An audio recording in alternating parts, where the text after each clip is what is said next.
Hey guys, I want to welcome you to the weekly Wednesday for the Financial Freedom newsletter, where every week, every Wednesday, we delve into something inspirational, motivational, something excerpt taken from the Financial Freedom weekly newsletter.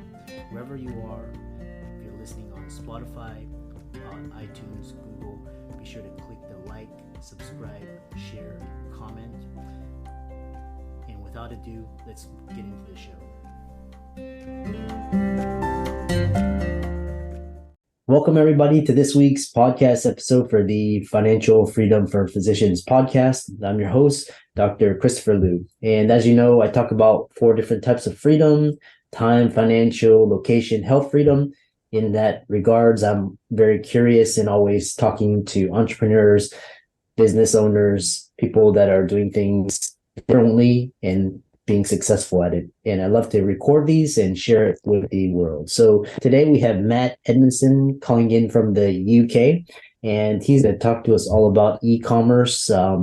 It's e-commerce, digital marketing. All of these are really interesting ways of generating side income. So I'll let Matt introduce himself. So Matt, welcome.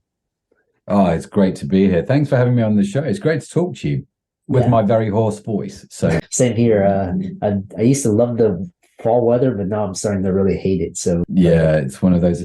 I kind of feel like the way my voice has gone, I could do one of those, midnight radio shows, where we do the jazz number. Yeah.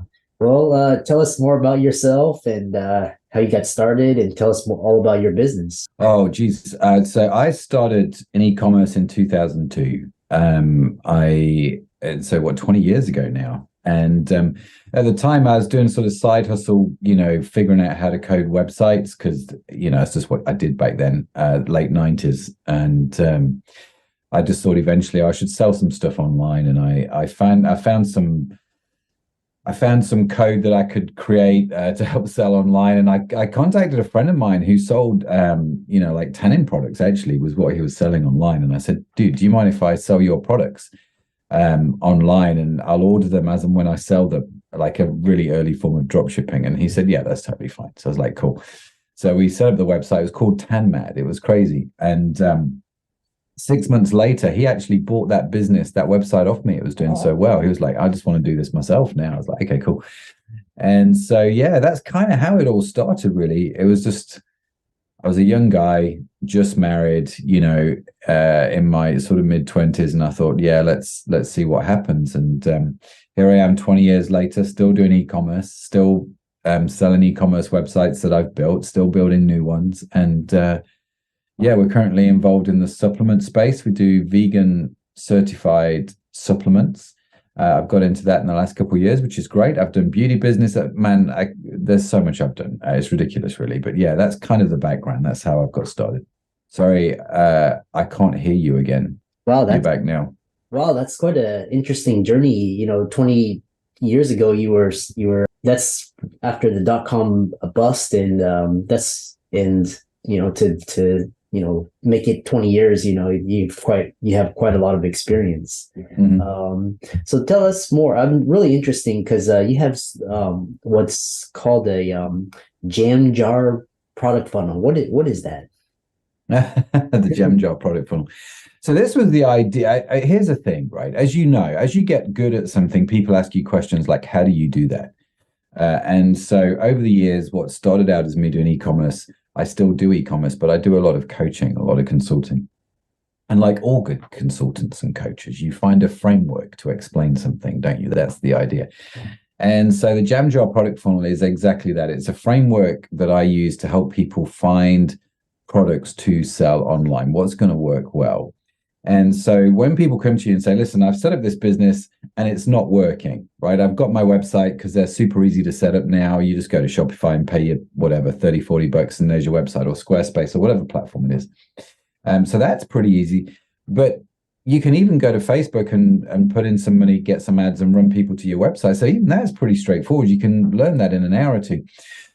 But where 99% of people fail, I think, online, is that the product they put online, well, how can we say it? useless in the sense that no one actually wants to buy it, right? The classic example was somebody came to me and said, my website's got traffic, but it's not got any sales. Can you have a look? I had a look at their website and they were selling sunglasses, right? And I just went, okay, let's do. I went to AliExpress. I saw the exact same sunglasses. I saw the exact same copy that they just copied off the AliExpress website. They were $1 on the AliExpress website. They were $20 on his website. And he's like, why am I not getting any sales? I'm like, because no one wants to buy your sunglasses for $20. That's why.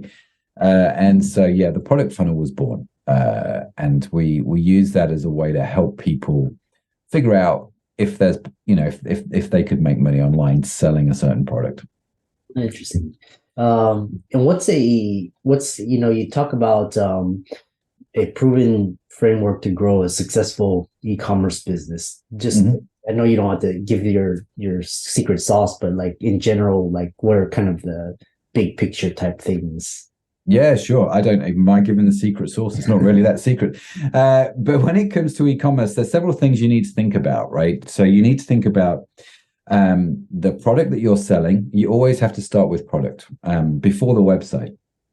So I have to think about what it is I'm selling. I have to think about the story. That's the second element. So the story that wraps around that product, that wraps around my website. You might call this branding, that kind of thing. What's the story? The third thing we then need to think about is tech. So it's not until we've understood both the product and the story surrounding the product that we think about the tech stack. So what website am I going to use? What web platform? What am I going to use for email marketing? That sort of thing. The fourth thing you have to think about is optimization. So if I've got a great product, I understand my story, I've got a beautiful website, I need to understand, is this website going to work for the customers that are going to come to it? So I have to optimize my website. I have to think about marketing. I have to drive people to that website, obviously. So how do I do that? How do I get people to get there? Once people have been on my website and they've purchased something from me, what's their experience like? That's the sixth element. And so you have to really think about customer experience. I was just doing a workshop on that this morning, actually, really fascinating. It's just one of those bizarre things. We were talking about how you can really enhance a customer experience when you think about the owning experience, So someone's taken a delivery from an e-commerce website. And I said, you can get a delivery. How could we make that better? And funnily enough, a delivery had just turned up. And so I opened the box on the camera and I'm like, well, this is just very dull and boring, isn't it? And what it was it's like a little stove it's a tabletop stove. So you can sit around it with your family and roast marshmallows on it. And I thought, I saw it on the web and I thought, that'd be great to get. And we can sit around, and just chat the night away in front of this fire, roasting marshmallows. And they just sent me this stove in a very dull brown box. And it was really just a bit flat and lifeless. And so the question was, how could we have made that better? What would have happened if this stove, which I spent $100 on, had a packet of marshmallows in it? Just saying, here, your first marshmallow roast is on us. Here's a great way to enjoy that. Do you know what I mean? It would have cost them next to nothing to do that, but the experience would have been so much better. So we focus a lot about that. And then finally, the last thing that we look at is what we call the yo-yo. It's this idea of once you've built your business, once you've got customers, how do I get them coming back time and time again? How do I build both the repeatability and the referability? So that's a quick overview. They're the 7 key aspects of e-commerce that you have to think about. And you have to do well in all 7 areas if you're going to succeed online. Yeah.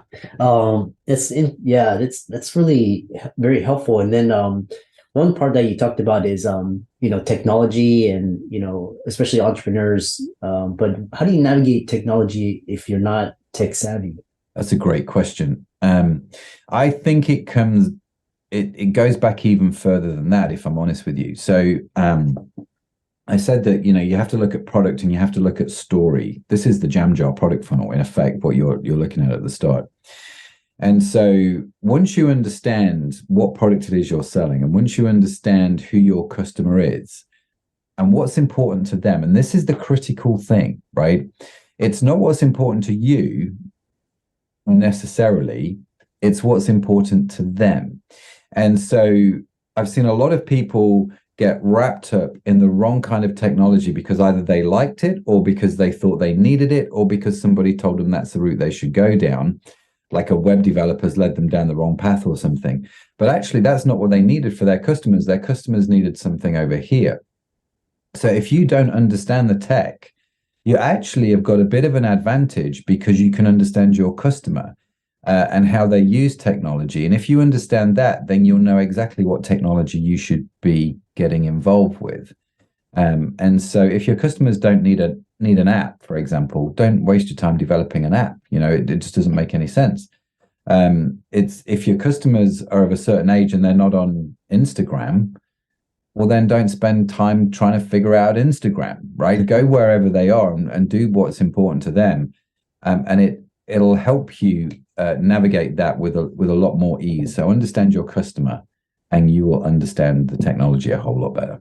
That's interesting. Yeah, be smart and strategic and very intentional. Yeah, totally. Yeah. Talking about digital marketing strategies and tactics that you can easily use to find new customers and build your business. So here's the thing about digital marketing. There's so much you can do. It's knowing where to start that's the problem, right?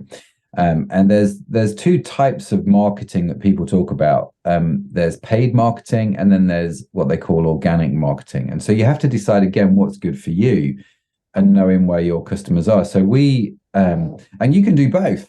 So you could say, well, I want to start a business, but I don't really have a whole great deal of money to spend on paid media. So how do I go and generate customers? And so when we set up a skincare business a few years ago, we had a beauty website. We were turning over, I have no idea. We turned over about 50 million on that site. It was a lot of money. And we were like, well, let's set up our own skincare brand. And we thought, well, how can we do this a little bit more guerrilla style? We challenged ourselves. Well, let's not set this up and then go and spend, I don't know, £500,000 on Google AdWords to try and grow the brand.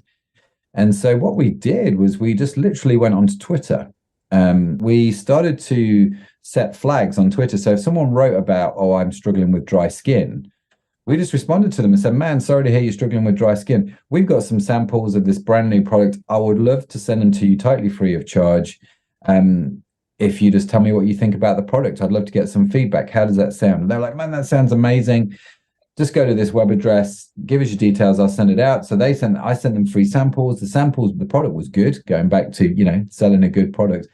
And so people would end up buying that way. So you can do things more direct, you can do things more organically, or of course you can do the thing which says, well, I've got a fair bit of money and I'm quite happy to spend that on Google Ads.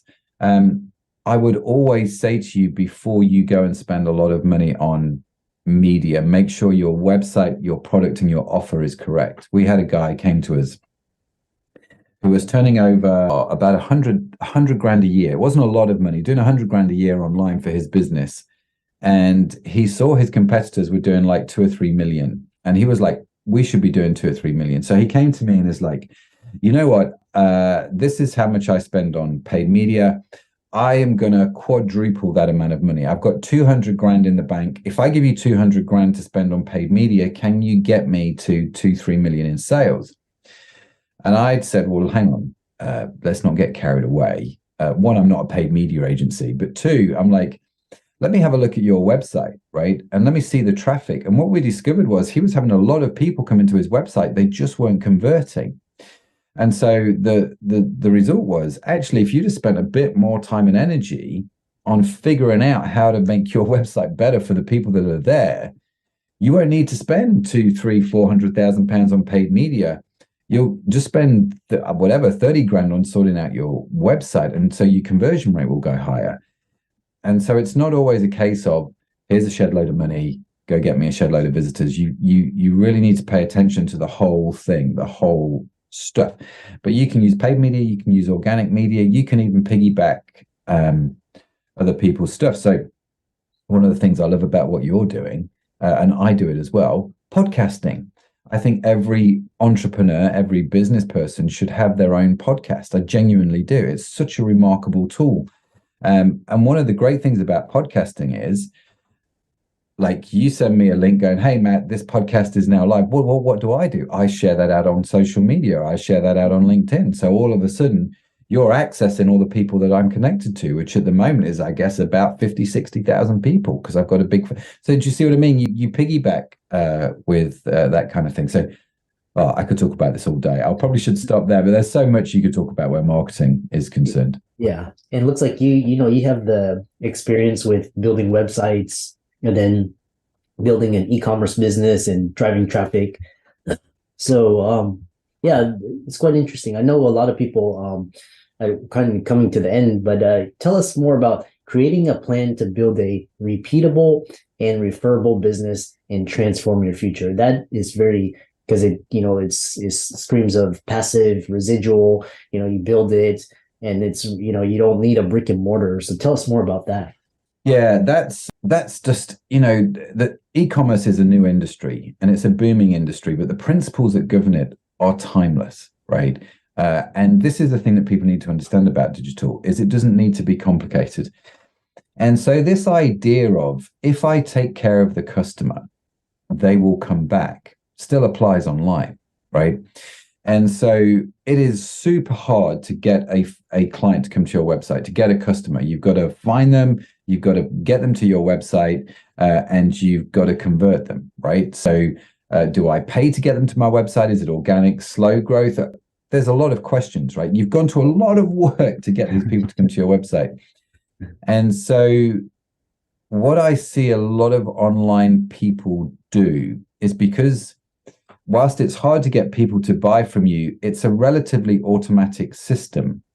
The website's up and running, the ads are just working, right? And I spend $20 on ads, I get $40 in sales, or whatever that, it works for you. And so it's just like a rinse and repeat thing. And so that's all I'm doing. We made a decision back in 2012 with our beauty business that I was going to change our business model, and that I would focus a lot more on the customer experience, the experience side of things.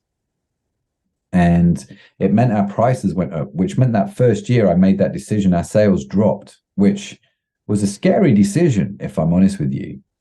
But I stuck to my guns and I thought, no, this is the right call. We've made the right decision here. We invested in that customer experience. And what it meant was the following year, our sales skyrocketed. And we were like, well, what have we done differently this year that, why did sales fall last year and they've gone up this year? And we looked at the data, and the interesting thing was our business had done so much better because a lot of the customers that were buying from us because of cheap prices weren't buying anymore. Well, guess what? They're the worst kind of customers to have, right? So no big loss there, if I was honest with you. But the people that really liked the fact that we'd invested in the customer experience and the customer service, they were like, this is incredible. And so a lot of the first-time buyers became second-time buyers, third-time buyers, fourth-time buyers. And so it was the repeat business that really drove our sales the following year to well above industry averages. And that's when I saw, actually, yes, I've got to work hard to get a new customer, but fundamentally, there is so much value in my customer database that if I'm not doing everything I can on that to build that repeatable side of the business, well, then I'm going to struggle. And so you, as an e-commerce entrepreneur, you have a strategy which gets the first-time customer, right? You've then got to have a strategy which takes your first-time customer to be a repeating customer, okay? But you've also got to have a strategy which takes a repeat customer to be a referring customer. And that's when you see crazy things happen in your business. And so if you can get a customer so happy with your product or service that they shout about it and they tell all their friends and you reward them accordingly, it's unbelievable. And so that's why I'm a big fan of this repeatability and referability. So how easy is it for someone to buy from you again, to repeat what they did? And how easy is it for them to refer somebody to your website, the referability? And the better the customer, the stronger their lifetime value, the more likely they are to refer someone to you. The two things go hand in hand. So if you can move them both at the same time, you get geometric growth. It's an incredible thing. Matt, fantastic conversation. I love digital entrepreneurship. It's very powerful, very scalable, very effective, and the insights that you shared are very timeless. And you just dropped a lot of alpha and gold. So hopefully the listeners got something out of that. And how can people follow you, contact you, visit your website, and look into you? Yeah, if people want to reach out, I'd love to hear from you guys. You can head over to mattedmundson.com is my website. Everything's on there, all my social media stuff. email me. Everything's on mattedmundson.com. So yeah, just head there and I'd love to connect.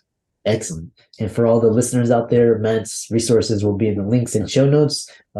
Thanks so much, and we'll call it a day. And thanks so much for coming on to the show.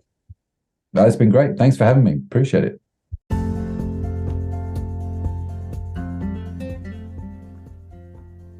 I hope you really enjoyed that wonderful, inspirational, motivational piece. Again, wherever you are listening, if you liked it, be sure to like, comment, share, subscribe. We're on everywhere: Spotify, iTunes, Google, Amazon, Audible. And without much ado, be sure to thank this show's sponsors, and we'll see you next week.